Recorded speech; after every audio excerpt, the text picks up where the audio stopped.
তোমার রান্না করা খাবার আর কোনোদিন খাওয়া হবে না। তুমি রাঁধবে আমার পছন্দের অনেক খাবার।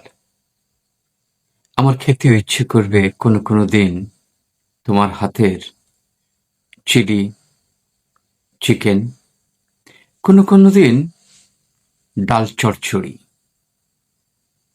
তুমি হয়তো দুপুরবেলা আনমনে রান্না করবে মলমদি মাছ, প্রচুর কাঁচামরিচ দিয়ে ঝাল করে। তোমার কি তখন মনে পড়বে আমার কথা? আমার কিন্তু তীব্রভাবে খেতে ইচ্ছে করে মলমদি মাছ,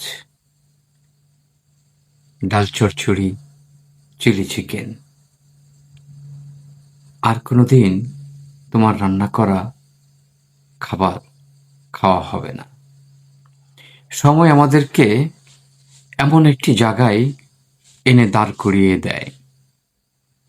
প্রিয় মানুষকে আমাদের এমন এক দূরত্বে, এমন এক পরিস্থিতির মুখোমুখি দাঁড় করায়, যখন আর প্রিয়জনের সান্নিধ্য উপভোগ করার কোনো সুযোগ থাকে না। যেবার যারা এরকম কঠিন পরিস্থিতির মধ্যে পড়েছেন, তাদের জন্যে সম্মান রেখেই, শ্রদ্ধা রেখেই বলছি, এক দুর্বিষহ যন্ত্রণা।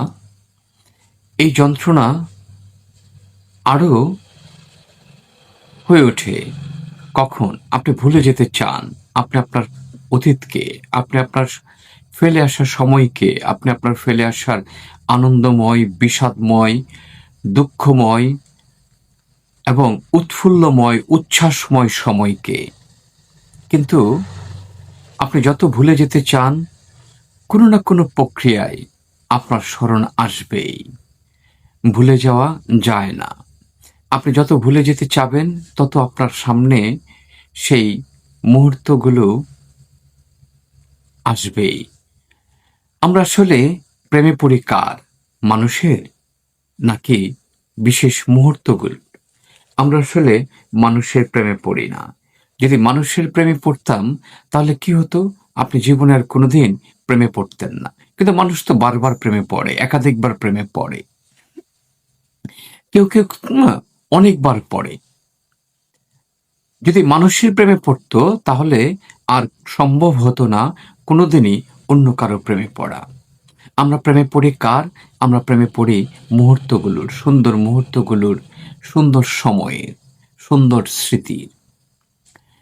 এই সুন্দর স্মৃতিগুলো কখনো কখনো পীড়াদায়ক হয়ে ওঠে, যখন সেই স্মৃতির কাছাকাছি যাওয়ার আর সুযোগ থাকে না।